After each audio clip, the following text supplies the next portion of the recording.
G'day, good evening, good afternoon. Hello, hello one, hello all. Hello, George. Hello. G'day. Man of Afternoon. few words. Hey, welcome back. Thanks for joining us again. It's Monday. It's 10 p.m. It's Big Hairy News. Already people saying good evening to us in the chat. George, that's lovely. Nice to see you guys back again. Yes, so it's Monday. It's always interesting to do like an evening show on Monday, whether I did it in radio or whether we're doing this, because it kind of feels like your weekend doesn't start until Saturday morning, but it doesn't finish until like Monday dinner time. So that's sort of, rather than having your Friday afternoon through to Sunday night, it's like the Saturday morning through to Monday afternoon. How are you, George? I mean, we talked last week about your COVID diagnosis the week before. How are you? You're recovered? How's things going? How was your weekend? Yeah, pretty sure it was all good. Things still seem a bit strange, reality-wise. What do you mean? Explain strange. Just like it was a surreal week, and so I'm still recovering just from the surreality of it. Yeah. The surrealness of it. Yeah. I don't know. It's hard to explain. Just feel a bit down, and like the reality's a bit weird. But maybe that's just non-COVID related. Maybe that's just because you're a millennial. Mm. Look, this is something we're going to do for later on, but seeing we're talking about COVID and we're talking about you and stuff now, let's just get this out there early in the show just to let people know, because we've been talking about this for weeks, and that's the reinfection rate for COVID. That at one stage we were saying 6 months on, and then we were saying 3 to 6 months, and now there's enough people getting reinfected between 1 and 3 months that the mainstream media are starting to pick up on it. An isolation routine Tanya Glengarry is all too familiar with. She's COVID positive baby for the talk your second dog. time in less than 2 months. And I was like, no way. I couldn't believe it. I honestly couldn't believe it. I was gobsmacked. The Auckland school teacher first tested positive on March 29, then again on May 20. Completely. So there you go. People getting infected within, what's that? That's within 2 months, so within 8 weeks. So it's just something that we've been talking about for a little while. We've had various people on, various academics and scientists and stuff on, talking about the possibility of this. I think actually we probably should have played this bit as well. What the academic from Otago, I think, says is it's more prevalent than we thought. It turns out that that's becoming a bit more common than we had thought. We had a sense that the immunity might last for 6 months or a year, but it turns out that the immunity to COVID infection is pretty variable. But yeah, so I guess we all want to take care of ourselves. We want you to take care of yourself, George. So something to be aware of, that's something that could be out there. There's a little bit of I don't think it's misinformation, but conflicting information out there saying that some of the positives that are coming up sort of in that 6 to 8 week period are a false positive, on the rat test. But when we were talking to Anna Brooks a couple of Fridays ago, who was probably one of, if not the preeminent expert in long COVID in New Zealand, she seemed to say you could get, I'm paraphrasing, and I will check this for tomorrow night, that you could get like false positives on the, what's the one that goes up your nose, not the rat, but the other one, the PCR, because it's so sensitive, but it's unlikely on the rat. So there is a little bit of information that seems to be contrary there coming out, so we'll stay on top of that. But needless to say, it still seems at the moment that you're a superhero for 4 weeks, and then after that, between 4 weeks and 3 months, your natural immunity kind of wanes away, and then between 3 and 6, it's definitely gone. So by 6 months, you're just a regular old person like me again. So that's for you, George. Other than that, how's your weekend?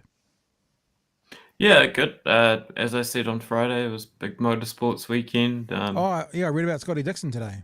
Yeah, no, that was horrible. It was gut-wrenching. He was looking pretty set to win the Indy 500 and sped coming into the pits on his last on his last pit stop. So yeah, I think he sort of in return for being a racing god when it comes to IndyCar. I guess that the racing god said you will be forever doomed at the greatest race in IndyCar, the Indy 500. So he was disqualified? Are you saying he's spared coming in? He got a penalty? You get a drive-through penalty, which basically in IndyCar is going to mess your whole race up. Yeah. So he would have won if he hadn't been speeding. Is that the likely scenario? Yeah, it was pretty likely. Wow. Yeah. Yeah. Mate, that'd be gutting, eh? I mean, like you see so often, I know it's a different sport, but I've seen a couple I was looking over the weekend, for some reason, like great finishes to rugby game were coming up in my YouTube feed. And a couple of times when, like Team A is in the lead and they've got the ball with 60 seconds to go and they kick the ball away looking for touch, but they miss the touch line. So the other team gets it. And all they need to do is hold on to it. If they'd held on to it, they would have won. Give the opposition the ball, scores in the corner.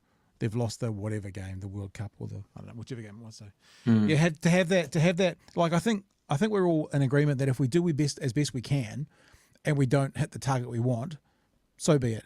But if we make a silly mistake and that causes us to lose whatever that target is, that's the most frustrating thing, man. Yeah. So often in motorsports and as you say, sports in general, it's like them beating themselves, right, rather than the competitors beating them. Yeah, well, lots going on this week. We've got a few guests and a few things coming up through the week. Tonight we are going to possibly talk, depends how long we go for tonight, but we're going to talk a little bit about cancel culture tonight. We might talk a little bit about Don Brash and the economy, maybe the polls that came out today. But there is a story going around at the moment that I think we definitely need to start with.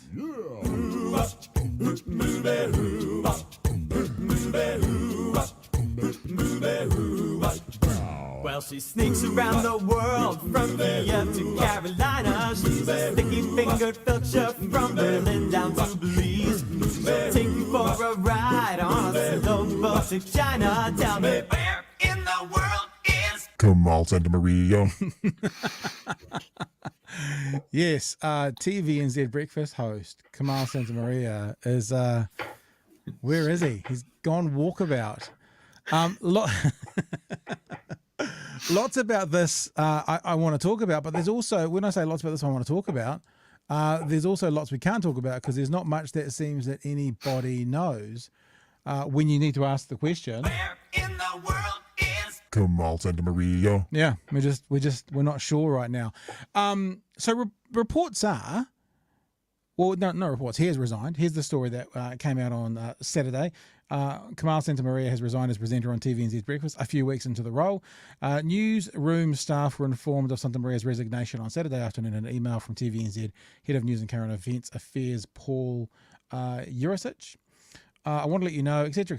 He's been on leave while he was dealing with a personal matter which required his full attention. He now has advised that he wishes to extend his break with his family. Kamahl is focused on his family at this time. We ask that everyone respects their wish for privacy. Like when I read that, I was like, oh my God, what's happened? Has he like lost a child? Or, like it sounded fully serious and pretty heavy. But then quite soon after that, we actually learned that there's been this is all still, what's the word, conjecture, still unconfirmed, but there's been an accusation of inappropriate sort of behaviour to a female staff member, and which we don't know about yet. So we're going to have to wait to see. But it's a really interesting story for lots of reasons.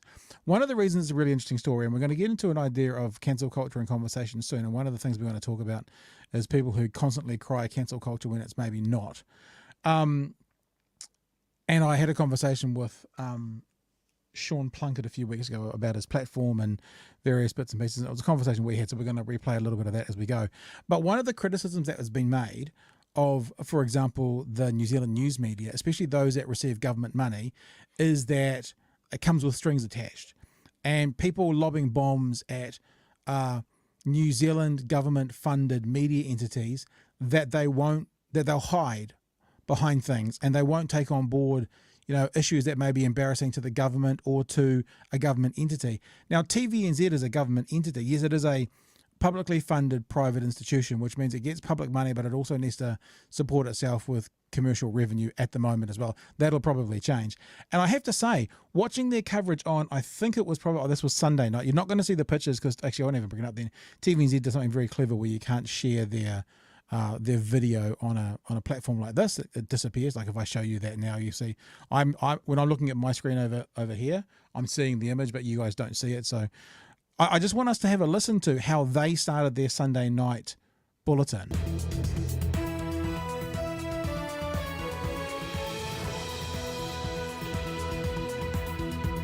No mai haere mai, welcome to One News. TVNZ bosses remain tight-lipped over what led to the resignation of breakfast presenter Kamahl Santamaria just over 30 days into the job. It comes as allegations of inappropriate behaviour have surfaced. Kim Baker-Wilson is across this story. Kia ora, Kim. What's TVNZ saying today? And look, I think we can probably just about leave it there. And Kim Baker-Wilson then proceeds to basically tear TVNZ and TVNZ management a new arsehole, you know, by saying what's been going on here with the accusations and stuff, which probably leads me to believe, as an honest held belief, an opinion-based comment, that there's probably some truth in the rumours, because they wouldn't be reporting it on TVNZ about TVNZ if there wasn't some truth in it, would be my best guess. But it is still a guess, and it's all still alleged at this moment. But we had this conversation last week about public money versus private money, and we had a guest on, Naktis Azamandi, who's an academic who is also a good friend of the show. And the point that she made, which I thought was really interesting, is that there's a pool of money, right, that's public money, that you have to be transparent with, because you can be audited, you can be checked out. The public has a right to know where the spending goes. You can do Official Information Act, requests for where the money's spent. And then you have private money, which means they can be locked behind closed doors and no one ever knows anything, because you don't need to. And I just thought, as I was watching the story, it was an example of how public money, TVNZ, is not hiding behind an embarrassing story from TVNZ, which then could go on to embarrass the people being paid by the government in the leadership of TVNZ, which then could go on to embarrass the Minister of Broadcasting. So I actually think it's a pretty good example, and George, you can speak to this being a lecturer or a tutor in journalism, that it's a pretty good example of how, in this instance, publicly funded entities are not hiding behind attached strings where they can't talk about anything. Off you go. Yeah, it seems like there's a bit of tension in the news organization itself, which is maybe leading reporters to look into this. And I imagine it was reporters, maybe even at TVNZ, that originally their reporting made this into a story, because it could have easily been swept under the rug, right? With minister responsibility as well, we saw the no surprises policy be kicked into action and seemingly work for not that it had anything to do with Chris Farfoy, but it meant that he was ahead of it, and it means that he can, as he's done, as we've seen in news stories, try to reassure the country that basically, he seems to be of the angle that he needs reassurance from TVNZ, that the board there, that they're not going to hire baddies, if we can use that word again. So, in a roundabout way, in an indirect way, Chris Farfoy is sort of confirming the story, and TVNZ and Santamaria himself not coming out and doubling down on the personal narrative, the I need to go and spend time with family narrative, indicates that, along with, and I'll play it now if you want me to, Pat, the breakfast response? The person that Tova talked to. Yeah, sure. Yeah, so this is Today FM reporting.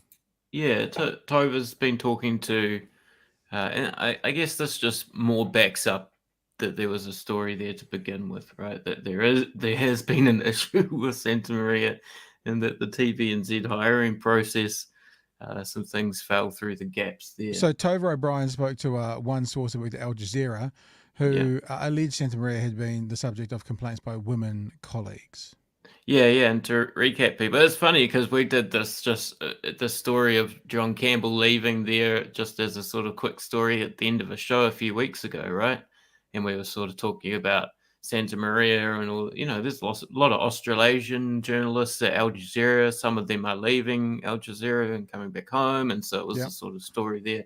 So yeah, and an actor is revoicing the voices in this. Allegations were made over a series of years about Kamahl. It was reported to HR and senior management on numerous occasions. As far as I understand, and having spoken to some former colleagues today, only one person ever brought up this issue with Kamahl, despite numerous complaints being made. There are a lot of women who are subject to these complaints, who are subject to Wow. this harassment, who are thinking about whether or not they're going to talk at the moment. Some of them are New Zealanders and they're in New Zealand, but there are a lot, and they were very young. And this was the modus operandi, let me say, of a small group of men at Al Jazeera. The other thing about this is when Kamahl was coming over back from Qatar to New Zealand for this job, I was looking at his blog because at the time there was a lot of Australasians leaving Al Jazeera, and there was sort of rumblings that they were going to be, talking a bit about how Al Jazeera works on the inside, right? This Qatar government backed Arab and English. It's got a few different branches. News agency that's been quite effective, really, in reporting on matters in the Middle East that maybe wouldn't have in the past got a international audience. But yeah, nonetheless, I looked at his blog and he made these comments at the time that the truth would come out. These sorts of like a grudge had formed there to do with his exit. So I wouldn't be surprised if maybe there was a bit of pushing on the Al Jazeera end as well. But I mean, that's all just pure speculation. That's all we've really got to go off. Even with Tova's source there, not much is added. Well, I didn't realize all of that, and that's sometimes what we do is we like to bring conversations to the fore that that either of us haven't seen the videos. I got a chance to do a podcast not too long ago with Kim Vanell, and Kim Vanell is obviously there you go. She's a journalist and presenter at Al Jazeera. So I don't know, maybe I'll follow that up as well. We'll see what comes of it. Yeah, so it's I mean, it's tough because it's news, but it's also not news because we don't know all the details, and we certainly don't know. Kamahl Santamaria. I also think though that Probably TVNZ somewhere in New Zealand is hedging their bets a little bit because they did also have a very, very, very, very prepared breakfast hosts conversation. Have a listen to this. Just before we kick into things today, we want to acknowledge the changes your show has undergone this year. So today, we want you to know how grateful we are for each of you who choose to make us part of your lives, our loyal viewing whānau. You continue to join us each day and invite us into your homes. We appreciate your support, and we know that it's a privilege to be a part of your morning routine, and we will never take that for granted. You can rest assured that the three of us... I mean, a little bit cringy, yeah? I mean, very, very produced. It's very strange, yeah. Your team are committed to giving you the best, sprinkled with the usual joy, kindness... Now, when something's scripted and teleprompted, it always comes off as a little bit less genuine. For learning and for laughing with our whānau, the entire breakfast team. I just want to say also how proud I am to work with you incredible humans. You too, Jane, mate. So thank you. All right. I mean, that bit at the very end about being proud to work with you, that was not scripted. That was obviously not in the teleprompter, and that actually kind of worked, So, yeah. It's there's a lot going on there, and the thing that I want to reiterate and just jump back to that thing about public money and where it's spent, because I've seen it in private money. Okay, I've been in media organisations, and I'll tell you, because it's not really a big secret, but at Newstalk ZB and Radio Sport, when Tony Veach came out and was accused of... Well, it was revealed that he had broken his girlfriend's back and assaulted her and all those sorts of things. At the time, there was an opposition radio station, Radio Live. The second that they heard about it, they were talking about it. We were told not to talk about it. So we were actually instructed in the radio station not to talk about it. Now, I understand why. It's not that I actually necessarily agree with it, but I understand why. And I can remember standing in the studio on a Friday night before I was about to go on, and the red light going, which was the bosses, the phone being picked up, and them just saying, you can talk about Tony now. And then it was all on. It was open for people to talk about. But it was withheld. I can remember when Murray Deaker used a phrase that involved the N-word, and it was just something because he's old and it was an old phrase, and I don't think he meant anything by it, but it wasn't appropriate. And I talked about it that night on ZB, and the red light went. And the boss was like, what the fuck are you talking about this for? And I'm like, because it's news. And he's like, and I was like, well, at the moment, and this is what happened, all the calls have been in support of Murray. So it's actually painting Murray in quite a positive light. But I said on the phone, do you want me to stop talking about it? You know, you're the boss. You can decide. And he said, no, just keep going. But that instant reaction was like, hang on, this is our private stuff. Why are we talking about this? So, you know, I've seen it. I've witnessed it in the private setting. And when I saw that on Sunday night, the BC police, you didn't see, but you heard the intro to TV, and I went, wow, they've really taken this on board head on. And so, at least in that instance, I find it quite difficult to accept those people who criticize public money, meaning strings attached and hidden things, because they're being very open about it. And although it's not about a government issue per se, it is something that could go up to, and including, it could embarrass the minister and could embarrass the government, because oppositional parties can tie anything that's involved with public money back to the government if they want to. So, especially considering that the important policy of the merger and that sort of thing is coming up, right? That was not a big part of the budget, but was a part of the budget. The RNZ TVNZ merger. And let me just say as well, just in case the boss ever saw this, I can't actually remember which boss it was, but he didn't actually say, what the fuck are you talking about this for? He was like, what are you talking about this for? It was my effective way of communicating the urgency behind the words. He didn't actually swear at me or anything. He was just like, what are you doing? Now, I want to continue this conversation because this flows on to something else we were going to talk about anyway tonight, to do with cancel culture, because there will be a group of people when it's revealed, if it's revealed, what Santamaria has done, if anything, that will jump on his side and talk about him being cancelled. And the reason that was relevant for us to talk about tonight was there's another story on Today FM which made me think about cancel culture. We're not going to play a lot of this because this is actually, I don't know if it's a podcast or like an audio show that plays on air. I'm not 100% sure, but it's called The Core. Cutting to the core of cancel culture. I will play the first kind of 10 seconds of what they're all about. So then if you enjoy it and you like it, you can go check it out. Presented and brought to you by Today FM. I'm Wilhelmina Shrimpton, and from Today FM, this is The Core.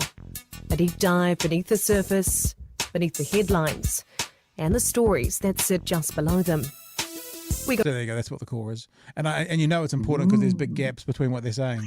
The big news. I think it's probably like their... about the things. Yeah. It's probably like the detail.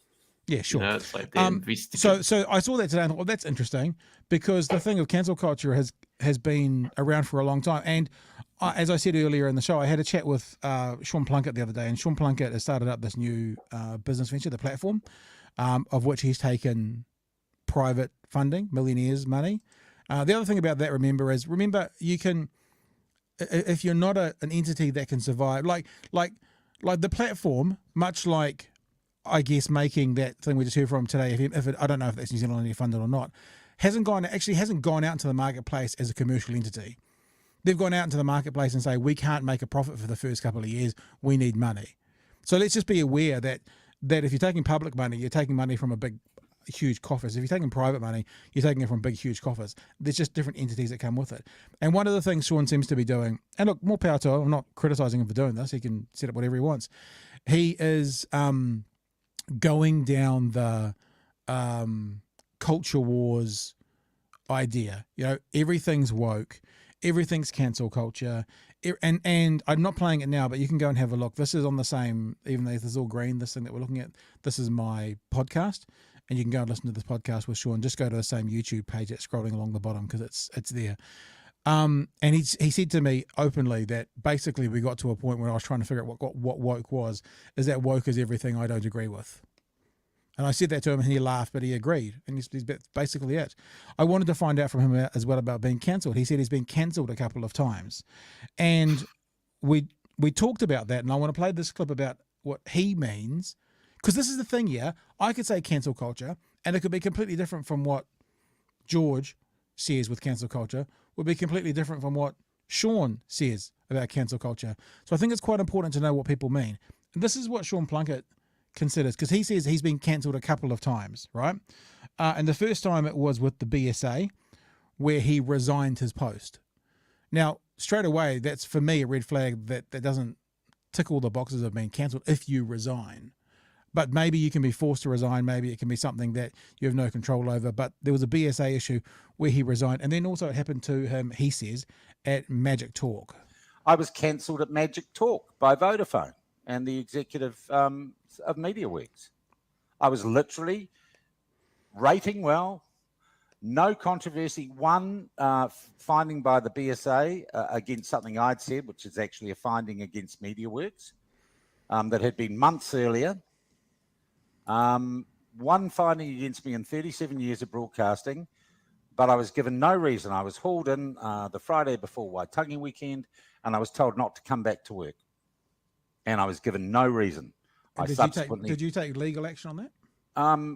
I just, because that's my question straight away. If they've done something wrong, if they've done something illegal, did you press them on that? decided, no, I didn't have to take legal action. Actually, I settled, and I was released from my contract, paid for the rest of it, given some money for the fact that it annoyed me, and I can't go into any further details. So Sean's definition of being cancelled is being paid his full salary and then a bit more, and them terminating his contract. Now, in the radio game, I don't know Sean's details for his thing, but in the radio game, you normally sign like a 12-month contract. Now, I asked him this, and you can go and have a look at that conversation. I asked him, what's the difference between them allowing you to work out to the end of your 12 months and then not re-signing you and pulling you out, whatever it was, 4 months early and paying you out? If they had gone to the end of the 12-month contract and just not re-signed you, would that have been cancelled as well? Because what I want to investigate is, where is the line between cancel culture and a sensible business decision? Now, this is not about Sean now, but if you run a business and someone does something that's going to affect your financial bottom line, where is the line between cancel culture, as we're being heard by so many people around the world at the moment, and also the business making the best business decision based on their profits? Let's be honest. A business is there to make profits. That's why they're there. And I do struggle with the idea of having a broadcaster say, I got all of my money, I got a bit more than all of my money, I was released from my contract straight away, I could go work, which means in the radio industry, you can go work for someone else, because you normally have a contract that says you can't work for anyone else while you're working for us, and they often have a 3-month after that tagged in as well, so you can't just switch from one station to the other. So he was released from that, he was paid out, he was given a bit more. I struggle to feel like that's a cancellation, because when I think about cancellations, love her or hate her, and I know there'll be different people with different views, I think about people like J.K. Rowling, who said some pretty offensive things to some people on Twitter, and then wasn't allowed to come to the 20th anniversary of the Harry Potter movies, her series. That feels like a cancelling, because it's not like you're not going to miss out on your finances, you're not going to do any of those things. It's just you no longer exist to us. To me, that's what cancelling is. You no longer exist to us. Not, here's all your money, here's a bit more, and you can go and work for whoever you want now. It feels different to me, and I wonder if, much like the word woke, where, when I say we, I mean society, some are starting to use the word cancel culture as a coverall for it didn't work well for me. It didn't suit me well, and I don't like it. They cancelled me. George? Yeah. It seems like cancel culture, especially, originally seemed to refer to sort of, I guess, someone, a promoter cancelling a show or that sort of thing, because sponsors got, maybe a bit concerned about something that was said cancel culture, I guess, is a little bit different at signifying some sort of a culture that that immediately will just jump to the cancelling. But yeah, I think what you're describing is getting fired or getting let go. And the that other kind thing, of as you were saying that, I was thinking, and restrictions being placed on you. So you think about those people who have been cancelled off Twitter. Again, I don't want to debate whether we agree or disagree why they've been taken off Twitter, but there are lots of people who have been taken off Twitter who have very big followings, who were like journalists or were like writers, and that was actually a means to an end for finances for them, you know. And when they claim cancelling, what they're saying is, I had restrictions put on me, and it impacted my bottom line. I think that's a big part of it, George. When you're talking about, you know, not booking shows, etc., it means that person, that artist, that whoever it is, has their bottom line impacted. If some people just dislike what you're saying, so they don't want to be involved with you, you know, it's like I struggle to think about that. And if a business says, "Here's all your money, here's a bit more for your time," you don't sit our brand anymore. I struggle to think that is cancelling. In fact, some might see that as a gift. I'm not saying that was the case with Mr. Plunkett, but some might see it as a gift because you've got all your money and some more, and now you can go off and do something else. And, you know, high profile presenters typically get snapped up by other radio stations or television stations or whatever. Yeah. I guess I mean, like as you said at the start, it's always been a funny term because it's so loaded or whatever. You know, it's like I was just trying to think of examples at its inception, right? I guess Michael Jackson not playing Michael Jackson songs on the radio is like sort of where this idea came from of cancel culture. But you're right, and the Sean Plunkett example is brilliant that he just said that woke and cancel culture is just this sort of nebulous sort of thing that he feels he slightly kind of is not something he's into. Well, the other thing about cancel culture, to me, and this is my definition, I guess, there has to be an element of it being undeserved. Like, if you deserve to be cancelled, whatever, you know, if you do something illegal as a broadcaster and because of that you're taken off the air, that's not a cancellation. That's you being fired, you know. So I just Googled as you were talking, what is cancel culture and who's been cancelled, and this article popped up for 2021. And I mean, you know, Ellen, for example, it seems that what she did to her staff for many years, that doesn't feel like a cancellation. That feels like it's probably about time for you to either do what you're portraying or get out. I don't know what I'd say this is such a small category for me. I don't even know what Justin Timberlake said to have done. Johnny Depp, I guess, is going through the lawsuit at the moment, and I guess we'll find out after that whether he's been cancelled or not. But if he is indeed innocent of what's being said, then yeah, being kicked off ironically, the J.K. Rowling series, Magnificent Beasts, or whatever it's called, would certainly probably come into that. I mean, is that Harvey Weinstein? What the fuck? He hasn't been cancelled. He's a criminal who did horrific things and should, you know, that's what I'm saying. It's like, what's cancelled? Like that is not a cancellation. Harvey Weinstein, that's a criminal who got everything he deserved. So there needs to be an element to me of it being unfair. You know, Yeah. and I know one of the incidents, and again, not to belabor the point that you don't have to agree with their politics, but I'll say it again. The Megan Murphy thing, because I've had her on the podcast as well, who's one of the more famous people to be cancelled off Twitter. She got cancelled off on Twitter for a comment she made that they brought in the rule for it the following week.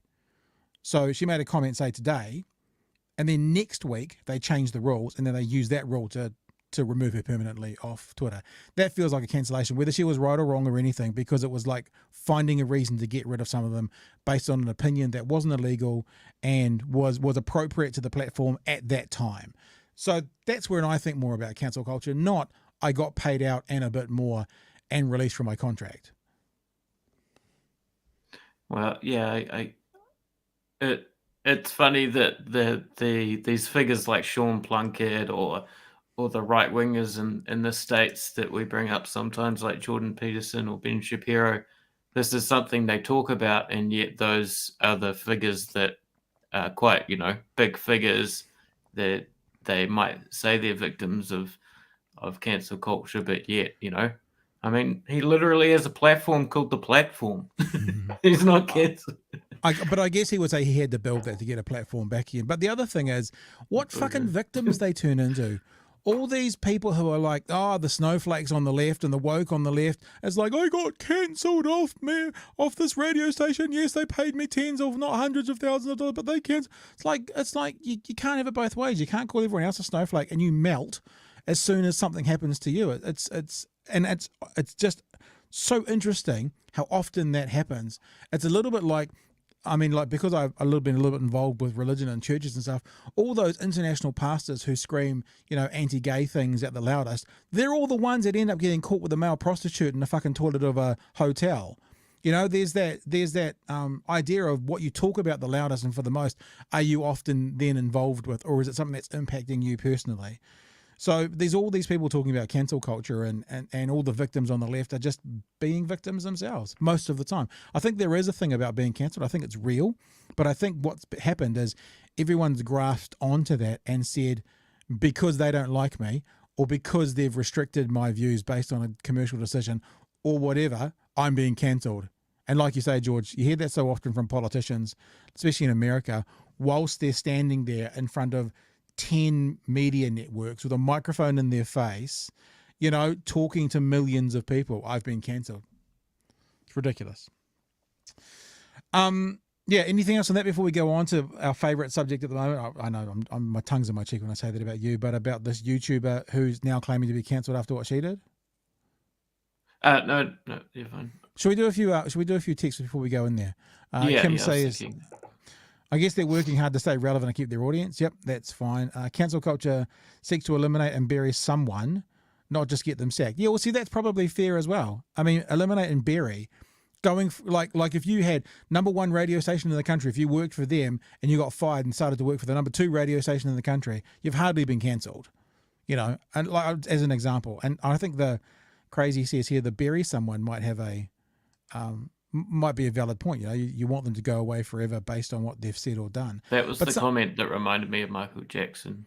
Yeah, but sometimes that's appropriate. Like the Harvey Weinstein should never see the light of day again. And if he is out of prison or gets out of prison or whatever it is, he should never be held up in any kind of regard again for someone who's got any kind of creative license or opinion.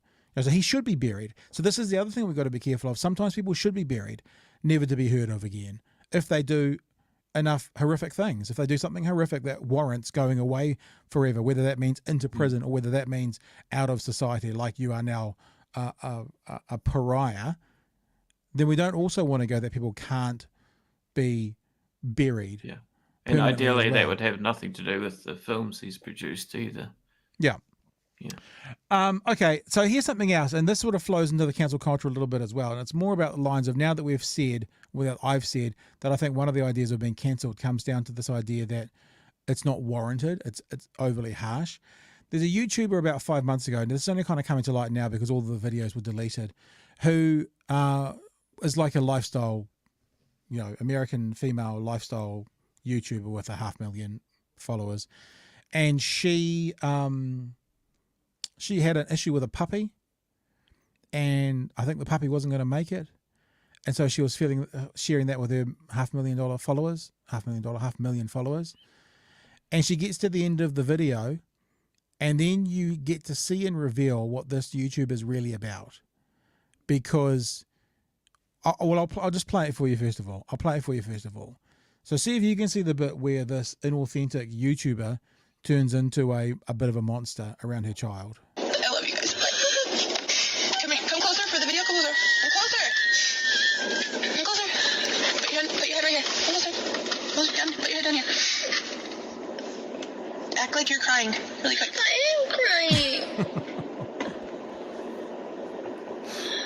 Go like this. No, Mom, I'm actually seriously crying. No, I know, but go like this for the video. Go like this. Put one hand up. Go like this. No, go like this. Put your hand like this. But let them see your mouth. Let them see your mouth. She needs to work on her direction. I'm actually crying. Look at me. Look at me. Look at me. Look at me. Look at me. I'm actually crying. I know. Look at me. Look at me. Look at the camera. Look at the camera. Fuck, man, that's disturbing. Like, is, eh? I love it though because it's the reality of the situation. Well, she doesn't register. This doesn't register to her, but the reality of the situation, Mum, I'm actually crying. Like, Yeah. I'm actually upset. I'm upset, Yeah. Mum. You should be condoling, giving me condolences right now. You shouldn't be trying to get a good thumbnail. And the weird panic because she's, well, it's weird. She recognizes it as an authentic moment that needs to be captured as soon as possible. Rather than so she does sort of recognize that it's real, but she, in this very flustery, panicky way, needs to immediately capture it so it can be her thumbnail. She's seeing gold in front of her, and she needs to quickly get it. Yeah. So let's go have a look. Like what she did was she fucked up because she uploaded that to YouTube and didn't cut the end off. So people saw it and rightfully were pretty upset about it, about the manipulation of her son and of the situation for a thumbnail. So like she says in this clip, it's 5 minutes later, this is probably later in the day, same day, that she starts this apology tour. Let's just have a bit of a listen to that.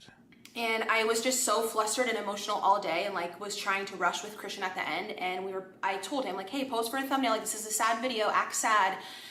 So obviously the tone there is very different. And that's just, it's so wrong. I should have never done that. Looking back at the footage, I'm so disgusted with myself. I want to thank those of you who brought that to my attention. Some people were like, oh, she's turning off comments because she's ignoring it. This is not me ignoring it. This is me coming on camera 5 minutes after it happened, no makeup, nothing, coming on and saying, I'm so sorry. Anytime I make a mistake in life or my friends or family do, I'm the first person to say, I will still respect that person if they own it and they say sorry. So there you go. That's a part of a bullshit apology that she starts to go through. And the reason this ties into the story we're talking about now is just then like 5 months after that. And when she was saying, I mean, you looked at her, she said, I'm not even wearing any makeup. She looked like she was wearing makeup. But then when you see her, when she's actually in makeup, you're like, oh, okay. So I guess you weren't wearing makeup. And then she actually starts to talk about being cancelled. So this is what we're talking about. This mother who basically used her child as a prop because for clicks and likes, based around some sad news for the child that the puppy was dying, then is claiming that while she's talking to 500,000 people still, so she's still got 500,000 followers, that she's being cancelled. But yeah, I've tried to film this video a few times within the past week, and it's been incredibly emotional for me because the hate and bullying and cancellation that I've been through the past 5 months has been absolutely traumatizing, if I'm gonna be honest with you. Maybe I can go into this in another video. Fuck, I wish I could talk about everything that I've been through on that side of it, but I don't want to seem like I'm coming off as the victim or like, oh, poor me. But I think there is definitely a conversation to be had about cancel culture and about how far people take things. Right. I mean, I've had so many, the cancellation and the messages and the death threats that I've got and the comments that I've got. People have put my address out there, my family's personal information. So let's just be clear as well. Doxing someone is not, that's a fantastic freeze frame, by the way. Doxing someone is not cancel culture. Death threats to someone is not cancel culture. As we said before, my perspective on cancel culture is where someone, and we'll use Crazy's word, is buried, not to be seen again, for unwarranted reasons. But most people in the chat, most people online, seem to think the reason she went away was pretty warranted. You know, using your child as a pawn and manipulating the situation. Harassed my family, harassed my family's jobs, hacked into all of my accounts on every level. Shit that has been absolutely terrible for me and put me in such a state of, I'm gonna be honest, a few months ago I was in a really bad depression. I'm kind of out of it now. I know my mentality is a lot better and a lot stronger now, even though I'm still upset and I'm still emotional. It's just because I've been through so much the past 5 months. Oh, I'm so sorry. It's getting. And then she got to fix her camera to make sure she gets a better shot during her apology tour.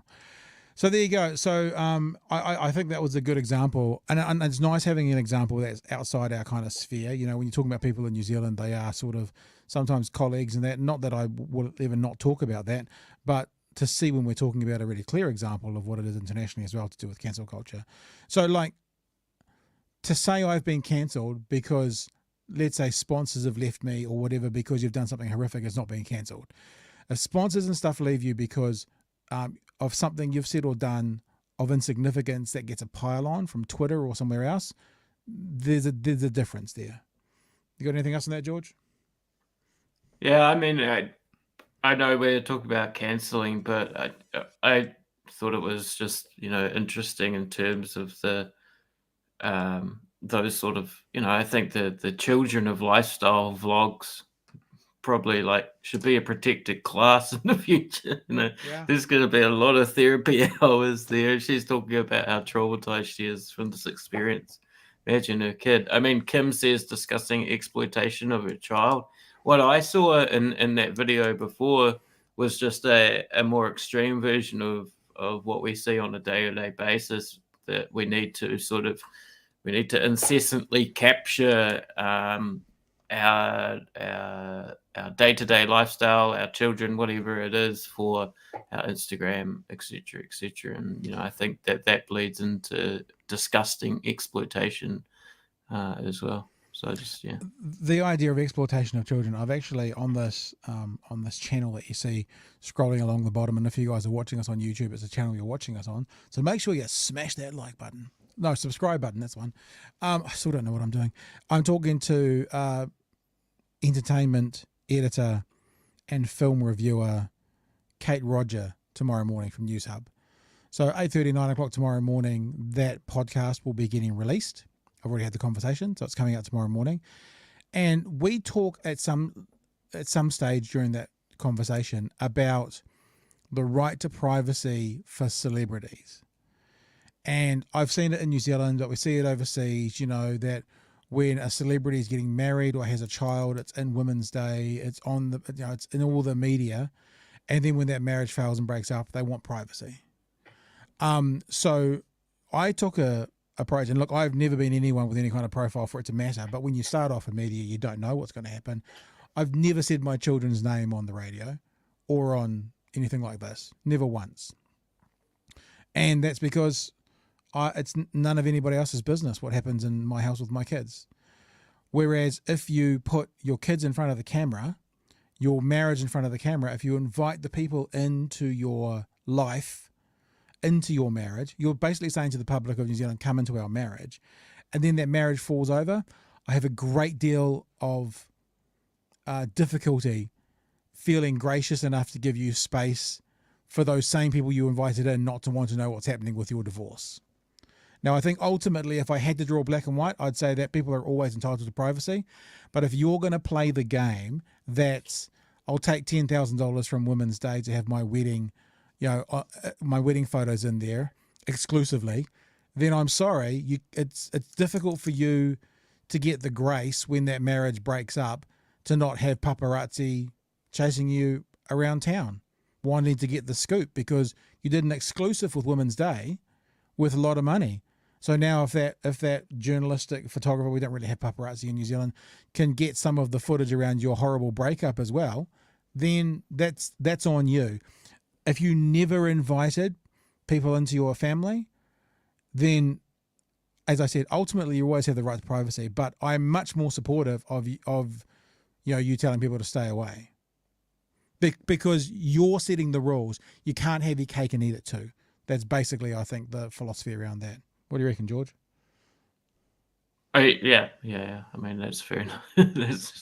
that's fair enough.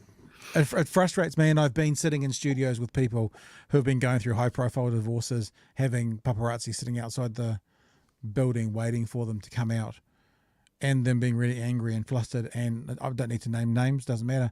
But they, in particular, were people who sold every story about their marriage, their relationship, and their family to the papers and to the thing. And I'm just like, dude, if it's like, I love pink shirts. I love pink shirts. I love pink shirts. For 40 years, I've been saying I love pink shirts. And then if someone gives me a pink shirt, I'm like, what the fuck are you giving me a pink shirt for? And they're like, because you've constantly talked about loving pink shirts. It's like if you constantly give away and sell, not give away, information about your family and your kids, then people are going to want to know information about your family and your kids because you've rolled that dice. Anyway, that was just a bit of a relation to people using their kids, which I still think is repugnant and revolting. Shall we have a look at the polls? We're about 10-2. Well, let's have a look at what's happening with the polls. You've got that information, haven't you? There's not really too much to add, really, is there? But it seems that, I mean, we're 18 months out from an election. We've got a bunch of New Zealanders unhappy with COVID restrictions and stuff at the moment. Although I still see us trending down. You know, we've been talking about these numbers for a while, and there's some latest polling that's just come out. Do you want to tell us about it? Yeah, this is the top line here is the latest from TVNZ, which shows compared to their one in March, what's that, 2% drop for Labour, and a steady sort of thing for the Greens. I'll bring up their article actually. So what is it? Puts it into seats, which I think is probably the best way to look at this. Would give National 51 seats, Act 9. This is what I'm reading here. Yep. There's no way X combined 60. Pardon? There's no way X going to get 9 at the next election. It's not going to happen. X going to lose seats. National's going to gain seats. There's absolutely no way. I mean, we said this the other day. Who other than David Seymour do we know in the ACT Party? You know, it's just they will fade. I'm prepared to place a small wager on that. For a combined total of 60, Labour would have 45, the Greens 13, for a total of 58. So, as we've been seeing, the Māori Party would sort of possibly be the kingmaker, the balance of power, with the 2 seats according to this poll. At least, I mean, if you look at the trend, which I was sort of looking at in the Wikipedia article of the polls, you know, it does seem pretty stagnant, pretty split down the middle. So, the Greens have got one more. Sorry, yeah. Just go back to that page. I was just having a look at it on my screen while you're doing it. You have that one. So you've got Labour kind of hovering between 32 and 38 for most of this year. That seems to be it. 32 and 38. And you've got National hovering between sort of 34, 35 and 40. And then you've got the Greens hovering between sort of, it looks like 9 and about 12, 13. And ACT hovering between about 11 and 7. So, I mean, it's 18 months away, so it's not neck and neck because there's a lot still to go. But based on those numbers, it's neck and neck. It's like Labour and the Greens make up 45, National and ACT make up 46%. Yeah, it's neck and neck. Wait, is it neck and neck or it's not neck and neck? Yeah, Labour plus the Greens, 35 plus 10, that's 45%. National plus ACT, 39 plus 7 is 46. It's 45% to 46%. It's neck and neck. The reason they can put it into seats is because they're taking also all the parties that haven't won seats and redistributing their seats to the ones that pass over, which is only going to be, according to this, ACT, Greens, National, Labour. So they redistribute those. No, those I mean, and Māori Party. It looks like they take into, yeah. But it also means that on these numbers, National doesn't quite have enough to get there with ACT either. So yeah, kingmaker on these numbers. But look, to be honest, as we always hear Mr. Peters say, the only poll that really matters is election day, and we'll figure that out. We'll figure that out on election day. The other thing about the election, I'm going to grab the screen back off you again, is one of the things that will come into consideration for next year. One of the biggest issues of the election is going to be how the economy is going, what's happening with finances, and what's happening with inflation. Don Brash was on Q&A on Saturday morning, I believe is when they play it. And being the former governor of the Reserve Bank, he was asked about inflation and about who is responsible for inflation. Clearly, he's got a major headache on his hands. He's talking about the governor of the Reserve Bank. Some of that comes from international forces he can't control at all. But some of it is coming from domestic pressures, where the economy is clearly got a higher level of total demand than it can cope with at stable prices. Talk to us a little bit more about that. To what extent is government spending, fiscal policy, responsible for the inflation we're experiencing right now? I can't put a quantity on that. But So, in my opinion, that's horseshit. He's a former governor of a reserve bank. Of course he can put a quantity on it. Of course he knows what sort of percentage is due to government spending and what is due to external forces. If a reporter can do it based on data, then the former governor of the Reserve Bank can do it. So I believe that's, in my opinion, honest held belief, that's Don Brash avoiding the question because he doesn't want to say there's not much the government can do with their spending. Is it helpful or unhelpful? It's clearly unhelpful. And Adrian Orr himself said this in the context of an interview he did some months ago now with the IMF. Monetary policy needs mates. And that's a long-standing slogan for central bankers. But the fact of the matter is both monetary policy and fiscal policy influence the level of total demand. So the stronger fiscal policy is, the stronger government spending is, relative to its tax revenue, the stronger Adrian Orr's response has to be. So when he says they're like bedfellows, right? What he's saying is some of the government spending contributes to it and some doesn't. There needs to be two factors here to do it. And he's correct, but what he won't do is talk about what actually, how much is can be attributed to government spending and how much needs to be attributed to other places like external forces and like reserve bank policy. And in my opinion, the reason he won't say that is because, as I said before, and as we've heard other economists say, there's very, very little the government can do to curb inflation. This is about government spending. This is a question around where is the blame for inflation.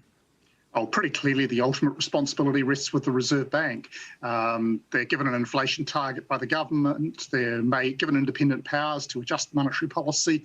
And poor inflation outcomes, particularly trend inflation, the persistent bits of it, are only the Reserve Bank's responsibility. Whatever the government does in terms of increasing spending or cutting taxes, there are all sorts of things the Reserve Bank has to take into account when it makes its interest rate decisions. And it's quite clear that they and a lot of other people badly misforecast where things were going a year or so ago and had policy in the wrong place. And then when they finally realised that they needed to be raising interest rates in the middle of last year, they were pretty slow to adjust. Yeah. So when he says their policy, he's talking about the Reserve Bank, obviously, because not government policy there. So, I think that I think it's my opinion that Don Brash didn't answer that question because, remember, he is also former leader of the National Party.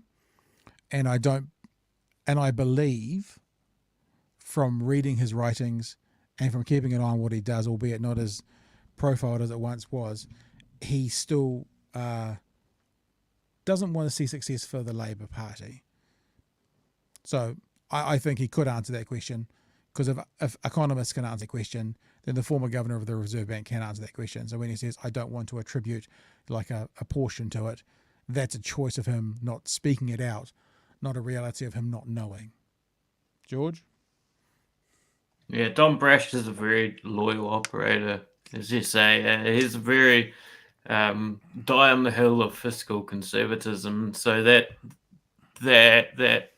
those fundamentals, the sort of fundamental philosophy of governance, is definitely always, like at the forefront of his mind when he's talking, and he's still, politically as active as well. I mean, he still pops up here and there. Yeah.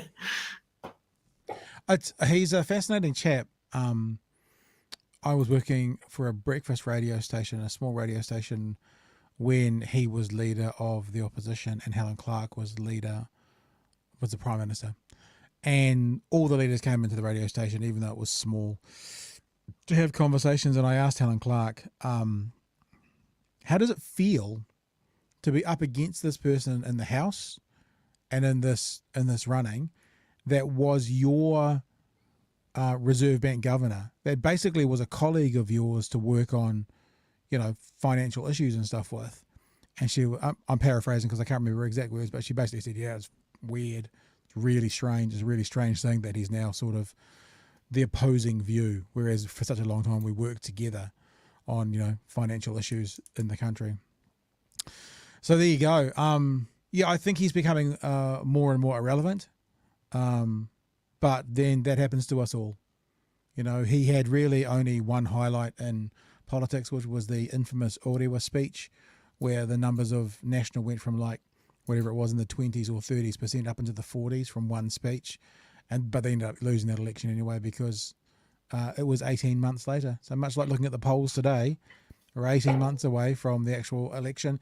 Like I'll start taking the polls more seriously in May, June of next year.